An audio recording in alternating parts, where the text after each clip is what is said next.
Hello, everyone, and welcome back to SALT Talks. My name is John Darcy. I'm the managing director of SALT, which is a global thought leadership forum and networking platform at the intersection of finance, technology, and public policy. SALT Talks is a digital interview series with leading investors, creators, and thinkers. And our goal on these talks is the same as our goal at our SALT conferences, the next of which we're excited to host September 12th to the 14th here in our home city of New York at the Javits Center expansion. But our goal at those conferences and our goal here on these talks is to provide a window into the mind of subject matter experts, as well as provide a platform for what we think are big ideas that are shaping the future. And we're very excited today to bring you the latest episode of the SALT Crypto Show, presented by FTX. Our guest today is Dan Morehead, which if you're in the digital asset space is going to be a name that's not a stranger to you. Dan founded Pantera Capital in 2003, where he's currently the chief executive officer and co-CIO. And prior to that, he served as the head of macro trading and CFO at Tiger Management with the late Julian Robertson, rest in peace, who passed away in recent weeks. Dan began his career as a collateralized mortgage obligation trader at Goldman Sachs. And prior to that, graduated magna cum laude from Princeton University with a BS in structural engineering, where he also received the Carmichael Prize for his thesis. Pantera Capital is the first institutional investment firm focused exclusively on Bitcoin and other digital currencies, as well as venture investing in companies within the blockchain tech ecosystem. Pantera launched its first cryptocurrency fund in the United States, which was the first such fund in the marketplace, back when Bitcoin was trading at $65 per coin in 2013. The firm subsequently launched the first exclusively blockchain venture fund. In 2017, Pantera was the first firm to offer an early stage token fund. The Pantera Bitcoin Fund has returned over 66,000% in 8 years and has returned billions of dollars to its investors. Pantera currently manages $4.7 billion across three strategies: passive, hedge, and venture, exclusively focused on Bitcoin, digital currencies, and companies in the blockchain tech ecosystem. Dan, it's great to have you here, and I'm going to turn it over to Brett Messing, who's the co-CIO, president, and chief operating officer at SkyBridge Capital, which is a global alternative investment firm with also deep investments into the cryptocurrency space. Brett, go ahead and take it away. All right. Thank you, John. Dan, good to see you. How are you? Great seeing you. So you and I spoke a few months ago, and we were, I guess, agreeing that we recognize the cyclicality of crypto, but both a bit surprised at the magnitude of the declines we've seen this year. I guess, you're a crypto OG. Can you share with us just sort of your reflections on, it's a open-ended question. Luna, three arrows, the leverage getting flushed, whatever you want to speak to. Yeah, so in the past, crypto has been correlated with risk assets. So there have been, I think, 5 big S&P downdrafts since Bitcoin started trading. The difference is in those downdrafts, it was only correlated for 71 days, and then it kind of went on and did its own thing. This time it's been correlated, for 8 months, basically, since the highs. And so I'll admit I'm surprised that it's still as correlated as it is. But we are really in a huge, I think, tectonic shift in macroeconomics, right? We've had a long period of rates just coming down lower and lower and lower. And then, any problem, the Fed can just bail everybody out. And now they can't. Rates are at zero and now heading much higher. And so that's caught a lot of people out, both in the crypto space and in the normal markets. And I think the firms you mentioned there, weren't really thinking about the possibility for rates to rise a ton or for crypto to go down 80%. And if you put any amount of leverage on an asset that goes down 80%, it's tough, right? And I think that's what we're seeing is not, no one really expected things to go down 80%. And, if you put any leverage on that, it's going to cause problems in the system. Were you surprised at some of the lending practices I mean, we saw, I think, Voyager making unsecured loans to, a hedge fund. We saw partially, collateralized loans. And I guess so the follow-up question is, because I imagine you will say you're surprised, maybe you won't. Does that reflect like that there isn't demand for borrowing in crypto? Meaning, were these lenders lending so much on such generous terms to a handful of counterparties because they couldn't find, I assume they would have preferred a more diversified lending book, and they just couldn't find, I mean, you really don't use leverage. We don't use leverage. That's why we're having this conversation and we're not, on the run in Thailand or wherever the 3 guys are. But anyway, I'd like you to speak to both of those two things, if you don't mind. Yeah, it's a great question. And I would say my answer to the was I surprised is both profoundly yes and profoundly no. Like when the tide goes out, you see all kinds of crazy stuff you didn't imagine. And in one sense, this is as old as time, people taking on a lot of leverage. Some people handled it very well because there's some firms that did a great job through this crisis and they're fantastic.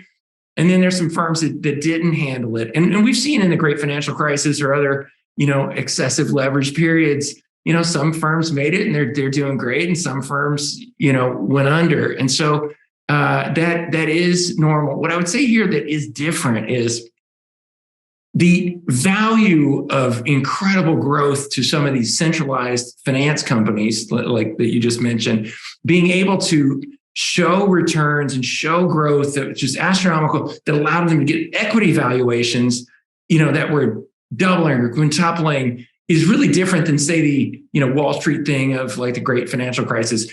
Lehman Brothers or whomever wasn't selling equity up 5 times where it was 6 months before just because they were doing more loans. Whereas in our space, if a company could print a loan book that was growing at an astronomical rate, they could go from raising equity at 100 million valuation to 300 million to $1 billion to $3 billion.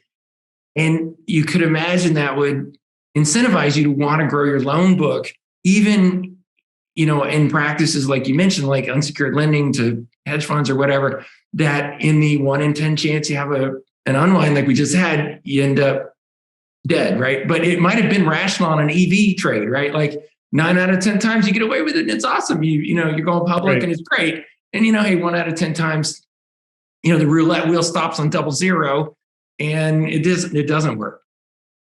So as we sit here today, I guess I'll timestamp this as August 29th, because I know we're gonna run it soon, but people watch these things at various times. We just had Jackson Hole and Jerome Powell doing his best Paul Volcker impression. What's your outlook? And let me put a 6 to 12 month. Let's say 12 months, and then the next 5 years for the crypto markets. Yeah. So if you're going to start with Powell and rates, and then move to crypto, I have a very out of consensus view that rates have to go so much higher than almost anyone is currently imagining. Paul Volcker, he raised rates to 15% or whatever it was to fight inflation. We have rates at 2.5 or whatever, even though CPI is at 8.5, and if you actually really use real housing prices, inflation's easily in the double digits. So we're really barely even fighting yet on the front end. And I would argue that Fed's made equally large mistakes on the front end, which is something they've always controlled, and the back end, which they used to never touch. Before 2008, the Fed didn't intervene in the long-term bond markets or the mortgage markets. So they have yet to unwind any of that. And that is what's creating a bubble in housing, which I think, any person looking at it would agree. All of American houses can't go up 20% a year for more than a couple of years without a problem coming. So I think the Fed has a lot of work to do. They're just now getting their head around it. But I think rates could easily be 5% in 6 to 12 months, short rates and long rates. And that will cause a lot of things to start delaminating, right? I think, obviously bonds have to get killed in that situation. I think it's going to be tough for other asset classes like equities that are, discounted cash flows. But that's why I'm so bullish on crypto, that it's one of the only, gold and other commodities are another example of an asset class that's not connected to interest rates. So if we have to go all Volcker on this thing and rates have to go higher, you could easily see a world where, equities don't go anywhere for a couple of years, real estate doesn't go anywhere, but blockchain keeps, growing because every 2 years, 10 times more people use Bitcoin and other cryptocurrencies. But there will be an increasing competition for capital, right? Because in the environment at 5%, rates, where's the high yield market, right? It's double digits, right? And those start to become attractive, right? To allocate capital to. I guess vis-a-vis crypto, I guess who's the marginal buyer, right? So who's the next, who's the buyer that, let's say, keeps it from going down and then pushes it higher? I know you guys had some great capital raises last year, both across institutions to family offices and high net worths. Like, where do you see capital coming in into the space? The next, it's a great question. I would say that I just think we have a whole new asset class, and people need to kind of think about how that normally works. And I was at Goldman when they did the GSCI and then trade emerging markets in the 90s. It takes a decade or so for those things to become real asset classes. And then now we all think, oh, obviously commodities are an asset class, or obviously emerging markets is an asset class. And I think we're right at the beginning of that. As your firm and ours know, there's some big institutions that are thought leaders that have a pretty, even not many have a real size position yet, but they have, 1% or 2% in blockchain assets. But I think in 10 years, blockchain is going to be just a completely normal asset class. Everybody's going to have a blockchain team, blockchain allocation. And I think the number's going to be something like 800 basis points. It's going to be a pretty significant fraction of people's portfolio. And the reason I'm so bullish is there are a few institutions that maybe have 100 or 200 basis points. Most are pretty close to zero. And so getting from these really low levels to whatever the end state is, in a decade, is going to be massive amounts of capital coming into our industry. And our industry's, market cap's several $1 trillion. It's not really that big. So if you're competing with the $200 or $300 trillion standard asset class markets and you move, a few hundred basis points in, it's just a lot of buying demand. So I have a theory. I want to see if you agree or disagree that, the new buyers, right, are large pools of institutional capital, high net worth, because, our kids have owned crypto for a while. So, there are new kids coming along, but people with the real money are people our generation. And, Bitcoin and Ethereum have been and will continue to be sort of the gateway drug, right? So historically, we've seen during, these sort of crypto bear markets, Bitcoin and ETH, Bitcoin usually first, and then, leading us out. Do you think that happens again? Or do you think that people will build more diversified portfolios sort of out of the gate? Oh, the world does, history rhymes, but it's not always the same. And so when the crisis started 4 or 5 months ago, we did go way strong into Bitcoin because you're right. In the past crises, Bitcoin's outperformed everything else. But now we're back into ETH and DeFi more so than we might have been in previous crises. Bitcoin's about 40% of the overall market cap right now. I think that dominance will probably shrink, not because Bitcoin's going down. I think it's going up a lot, but I think with Ethereum Merge and DeFi and, gaming and all these other things coming on, I think they can perform pretty well. And one thing to keep in mind is we're 9 months into this bear market, right? Like, we're not at the beginning of it. I think we've probably already seen the lows. I think June's probably the lows. And so we're in the early stages of a bull market. And in a bull market, the smaller cap things outperform the mega caps, Bitcoin and Ethereum. Mm-hmm. So let's talk about the merge. Do you think it's significant more because of its impact on monetary policy, or because of sort of the opportunities, if you will, to sort of build off on Ethereum? Yeah, I think it is probably more just the reduction of supply is going to be great for the price of ETH. That you and I have talked a bunch of times about every 4 years you cut the supply of Bitcoin, and it really does go up every 4 years. And so when you have a constant or growing demand and you cut the supply, it really does have an impact on the price. And in Ethereum's case, they've done a handful of upgrades over the years. And this one, kind of slipped, if you will, for a while, and people got kind of bearish on it. But the Ethereum Foundations, once they've set a date, they've always hit it. And so as soon as they set the date, that's when Ethereum exploded, and it's been outperforming Bitcoin since the merge date was set. So I think that'll keep going for a while. Ethereum has typically done better in rallies anyway. So we're more bullish on Ethereum right now. So, part of the merge, as I think many people know, is that Ethereum is moving from proof of work to proof of stake. And there's no shortage of controversy around, I guess the relative virtues of each, the concerns about concentration and proof of stake, the benefits of not being using a lot of energy. I guess, what are your thoughts generally on those two sort of consensus mechanisms? Yeah, so I guess the first one to say is I'm definitely not religious about it, like some people are, that the world does have room for more than one consensus mechanism. We could easily have a world where a couple coexist. Proof of work is definitely incredibly secure, right? Bitcoin's never been hacked. There's so much hardware and electricity being thrown at it. It's inconceivable that anyone could ever have enough resources to hack or counterfeit Bitcoin. So obviously proof of work is really good at what it does. It has the detraction of consuming large amount of energy. I guess large is 1/10 of 1% of the world's energy. So it's not zero, but it's still, there's a lot of things that consume a lot more energy than Bitcoin does. The flip side, not going to proof of stake, it's more akin to corporate securities like we're used to. Corporate securities are all one share, one vote. And so proof of stake is basically the same as we're used to in the securities world.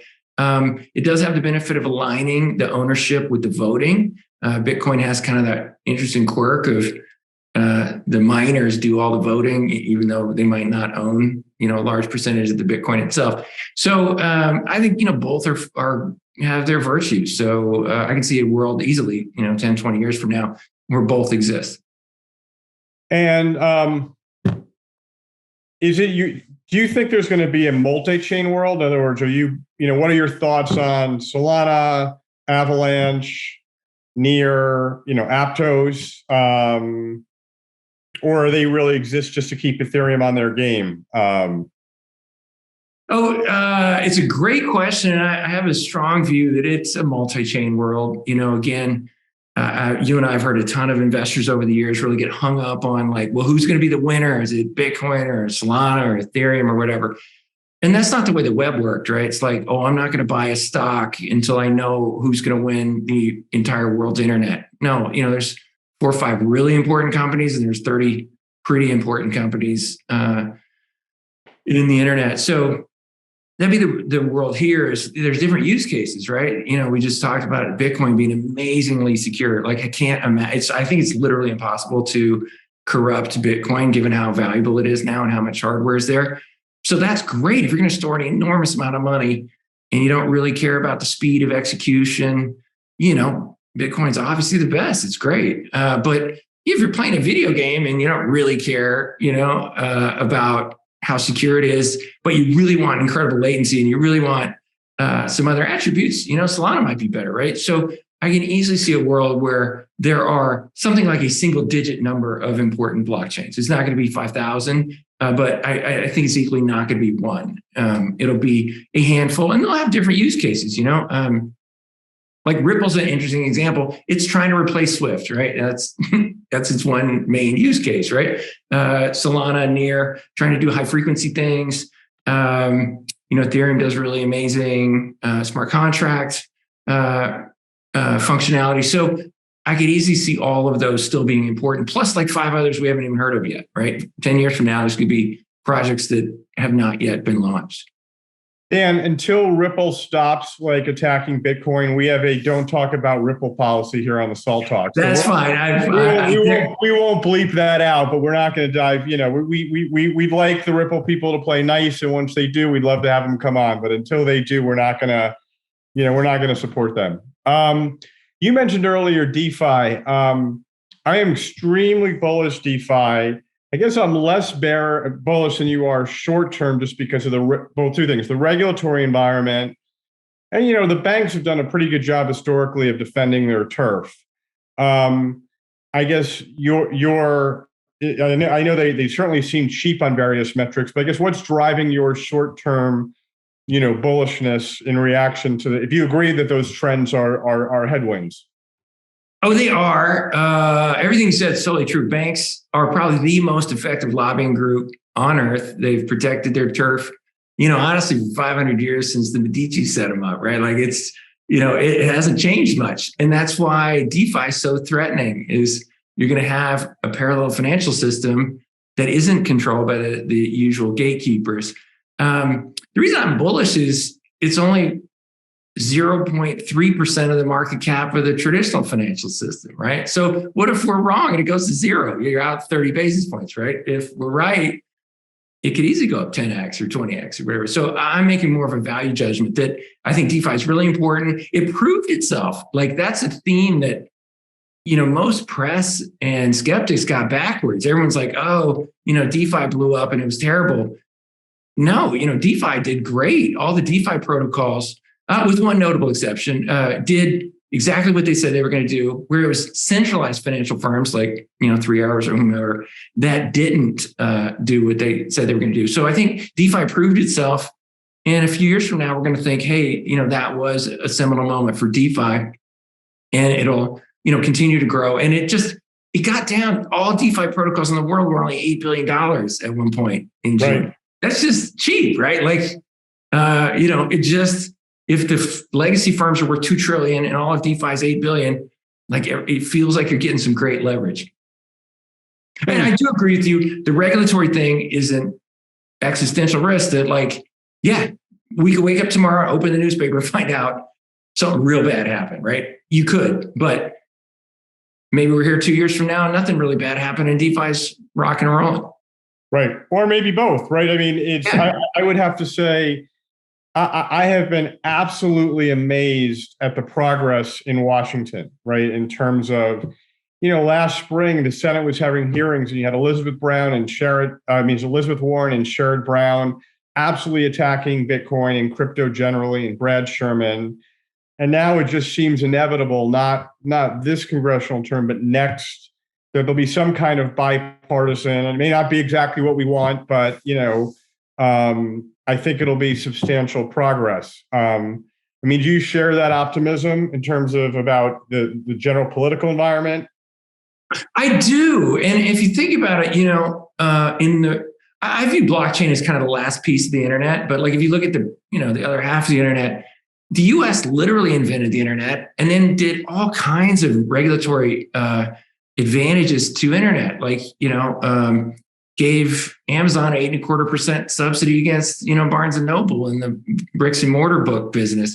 And so all the big companies in the internet developed in the United States. And I think it's good as an American. So I think policymakers are getting that whether or not they like blockchain, the toothpaste is out of the tube and they can't put it back in.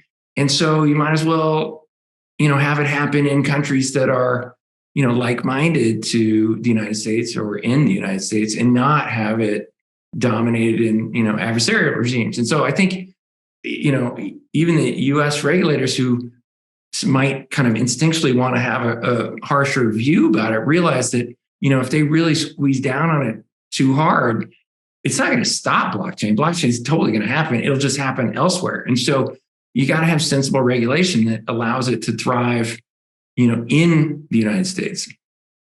Well, I worked in city government, and there's sort of two things, just to not to, scope that experience out too broadly. But the two things that seem to get politicians' attention are jobs, particularly, high-paying white-collar jobs, and voters. And over the last couple of years, right, there's been, I mean, while we've lost some soldiers, it's been a little bit like Normandy in the crypto industry in terms of headcount over the last several months. I have a daughter at Coinbase who has survived the headcount reduction, but again, cyclical industry.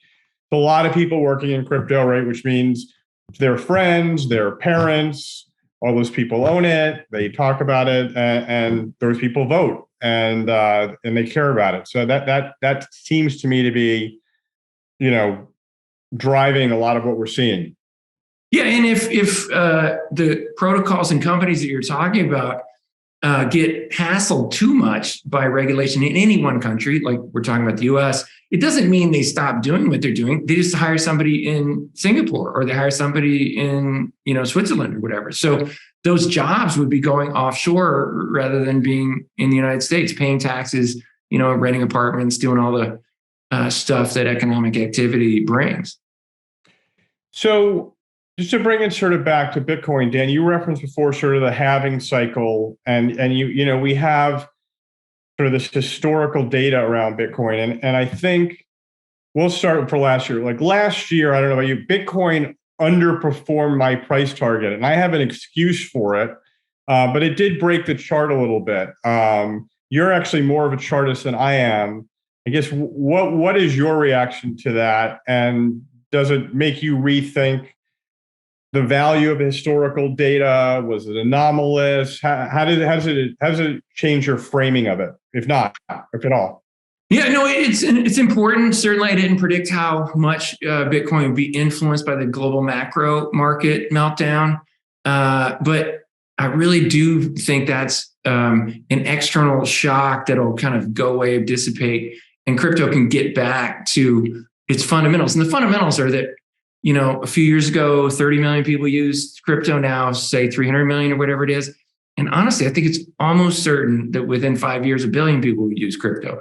And if 1 billion people are buying Bitcoin and there's still 21 million of them, it's just going to be a higher price, right? So I think that the fundamentals are so strong, it'll push through any kind of global macro issues we've got.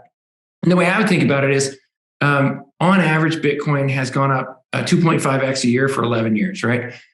It's had a really anomalous period of 4 years where we're basically at where we were in 2017. That's probably a really compelling time to get engaged, to get into it. And I do think it'll revert back to its trend. And if we're right, that basically in 10 or 15 years, everybody with their smartphone is going to have Bitcoin or some other cryptocurrency as their payment mechanism, as the way they store their wealth, it's just got to be a much higher price. And that's why I'm still so bullish. Whatever, maybe, 20% of the world, maybe, or less, has exposure to crypto right now, 15% of the world. And I think it's going to be 60 or 70. Yes, but Dan, when we look at the historical data, I want to press on this a little bit. Like, for some of it, it's a really immature asset, right? I mean, it's so small that, a handful of players can really affect the price, right? So, it crossed $1 trillion in market cap last year. Unfortunately, we're down a lot from that. Then you become a real asset where it requires flows on both sides. So I guess my question is that early data applicable? Or, is it almost like looking at an athlete and saying, well, there were the years when you were a youth, and now we're looking at you as a young adult or an adult, and we're not gonna compare how you did at age 12 with how you did at age 18. I mean, how do you think about that? Yeah, no, what you say makes sense. And there's obviously going to be some point in time where the growth rate has to, come back to some kind of more flat line. But there's all kinds of adoption curves of all kinds of other technologies, the telephone and the internet, all that stuff, where it goes, it's an S curve, very slow for a while, goes vertical and then goes slow again. I think we're still in that, given that only 15% of the world is using crypto. We're certainly not at the end of that S curve. Mm-hmm. Okay. I of course agree with you on that. There've been a couple of, I think, exciting announcements vis-a-vis adoption that have gotten, lost this year. One is, Fidelity, integrating Bitcoin into their 401k. right, we had BlackRock announcing a partnership with Coinbase, and they're going to be rolling out a trust to compete with our respective products. And, BNY Mellon is about to sort of launch their much delayed sort of, custody program. I'm hearing about a few other things. Do you think these are all extremely significant? Are they just sort of what you would expect? Are they going to get lost because, the macro is sort of controlling everything? And, I guess how important is that sort of access and validation? No, I love it that you point that out. I think it's massively important because there's just this kind of ill thought out kind of reticence for people to get engaged in the blockchain industry. And one of the classics when you're talking to a big institution is, well, we can't do it because of compliance reasons. And you're like, I've been doing this for 10 years. I literally don't know what you're talking about. What do you mean by compliance reasons? They're like, well, my compliance department says I can't do it. I'm like, but why do they say that? And no one ever even knows, right? Like, I literally don't know what the issue is. It's just another asset. It's like any other three tick, you trade JPY, EUR, BTC, it's the same. And so when you get these massively valuable, massively credentialed entities, like Bank of New York, which didn't Alexander Hamilton found that thing on One Wall Street, right? Like, you can't get older and better than that. And Fidelity's been around for so long. And Abby Johnson's been super involved in Bitcoin since 2014. All those are massive credentializations for our industry. And then that helps all the other people follow because it's so hard to be the point of a spear, right? It's just so hard to be number one, to be the first one cutting through. But then when these other successful companies are doing something in our space and they realize it's just a normal asset, like there isn't anything special about Bitcoin that makes it super scary. Like it really is just like any other asset. Everyone's going to pile in. So, it's really hard to be the first person into something. It's not that hard to be like the fourth or fifth company into a space. So I really think those are important. And Dan, what are you worried about? Right. I can tell you, like in June, I was worried about what's the next shoe to fall? Because there were definitely problems that just weren't visible. So I didn't know how to sort of factor them into any kind of analysis. Aside from the macro, which we can't control any of it, but I guess what should we be mindful of, and what are you most worried about? Yeah, it's a great question. And again, in the midst of some kind of crisis or downdraft, you don't know what the next shoe is to fall. But having seen 35 years of these cycles, there is just some length of time that humans can hold on to a bad position or leverage or capital calls or, margin calls or whatever. And it just feels like after 8 or 9 months of this and kind of the panic selling into, May and June, that we probably saw the worst of it. It's just hard to imagine there's another centralized finance company out there that is, net negative equity that's still holding off their creditors, right? Like, it feels like if there was somebody out there, that was 2.5 months ago, they probably got cleaned out. So I don't really think there's any excess leverage problems. And you've seen it in all the DeFi protocols that did have a lot of leverage on, 60, 70% of their assets washed out, and now they're starting to rebuild. So I don't worry about that.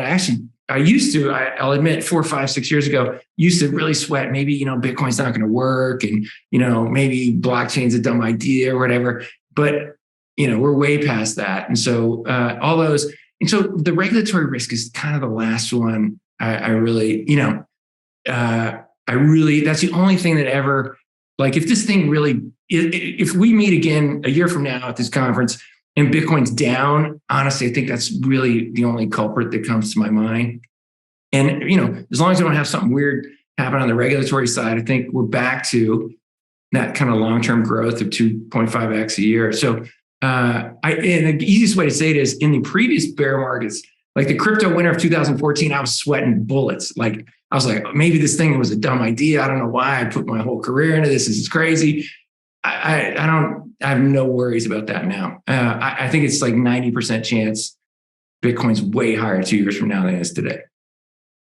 And is that just a Lindy's Law kind of thing, Dan, that, it survived this far. It survived Mt. Gox. It survived, we can go through a litany of things. Why are you more confident? Well, yeah, because it's now got real use cases. 10% of all U.S. to Mexico remittance goes over Bitcoin. That's awesome. And I don't know why that number's not going to be 90 in about 10 years, right? Like the average remittance cost is 9%. And for you, I mean, we're in finance, 900 basis points, a number, whatever. For the migrant, that's a month's wages, right? All these people that are working super hard to support their families back home are paying their remittance company a month's wages every year. And if they got Bitcoin on their smartphone, they can send the money essentially for free. So that's what makes me so bullish. The real use cases are happening. The other one, if you want to switch gears, Web3 to me is the most obvious idea I've ever heard, right? We got all these companies, like Spotify or Airbnb or whatever, great business models. We all love using them. But do we really need to pay 20 or 30% of the total value of that industry for the rest of eternity to those companies? No, we can do a decentralized version. And so there's projects like Audius in the music space. I already have 8 million users, sharing music in a better environment. And the artist gets, way higher cut. So to my mind, it really is almost inevitable. I know you can't really, say that in finance, but I think it's very, very likely that blockchain is incredibly important 10 or 20 years from now. And if that's true, it's going to be worth more than a couple $1 trillion, right? Like we're just at such an early stage. Going back to the remittance, because I've always been sort of fascinated with that. What are your thoughts on Lightning? Are you a Lightning bull? Do you think it's a grown-up science project that won't really scale, which is, a criticism I've heard, including from some of my colleagues? What's your general take on it? Yeah, I love the team and super hopeful that it works, but I haven't personally spent a lot of time on Lightning, so I don't have a deep view on it. You talked about regulatory risk. So it was a week ago, 2 weeks ago. OFAC cracked down on Tornado Cash. Does that matter? Is that crypto Twitter was freaking out? This is, I guess, a politically incorrect from crypto circles. I didn't see it as being freak out worthy, and I'll concede I probably don't have the kind of working knowledge of it that I should. But it seemed like a fair amount of it was being used for illicit purposes. Maybe the way they went about it wasn't right. I guess, what's your general thoughts? I'm definitely open-minded to being told I should take it more seriously. Yeah, I think I align with you on that. That I remember the earliest days in like 2012, 13, where everyone was super libertarian. And if there was any mention of any government regulation of anything, everyone went completely crazy. And at the time, I believed that our industry actually would achieve the libertarian goals people had better if there was more sensible regulation, right? And so I still think that's probably on balance true, that all these massive entities that could use blockchain aren't yet doing it because of these quote compliance risks or whatever. That I think on balance, sensible regulation is positive for our industry. So I share your view that if we have pragmatic regulation, more people use it, more people will benefit. And 98% of us aren't doing anything sketchy with crypto, so we don't really care about some of those issues. So, I'm with you in the sense that, I'd rather see our industry grow and help 4 billion people transfer wealth, store wealth, than kind of, die on the petard of, libertarianism or whatever. Right. No, I guess I agree. Suzanne, you guys are very active in the venture space as well. What are you seeing there as we sort of navigate this sort of, bear market? Yeah. So obviously in the private equity markets, it always takes a while for valuations to reset, because the entrepreneurs have to go through the 5 stages of grief, right? They still want the old price and it's going to take a while. But when it all kind of resets, still some really exciting infrastructure plays, even a few countries that still need an exchange. But what the kind of cutting edge of the newer things are Like scalability is super important, as you know, with projects like Lightning that are helping Bitcoin and Ethereum pump more transactions per second through. So things like Starkware, Arbitrum, and then gaming and NFTs are kind of the next frontier. It brings in a whole new group of people that think it's fun, right? Like the early days, SHA-256 was pretty deep and it's kind of hard to get everybody excited about it. But like NFTs get people fired up. So it's bringing in a whole new group. Gaming's obviously massively important to a huge number of people. And blockchain gaming is now starting to be pretty usable. So all those plus Web3 are, areas that we're investing in now. Are you doing more early stage stuff where the valuation isn't as tricky? Is it the 5 stages of grief for those people who have raised in the last, year or so, might need capital, and they're just not going to get, they're going to have to do a down round? Yeah, so it's like in the housing market, when the housing's going up and up and up, the transactions are clicking on at a really high pace. And then when something makes the price gap down, transactions go to zero for like 4 months while everybody kind of readjusts, and then they pick up again. And so what we've seen is all the kind of growth stage rounds have gone to zero. Nothing is happening unless someone's forced to. There's, probably a few examples of somebody that actually needs the cash and they have to do it.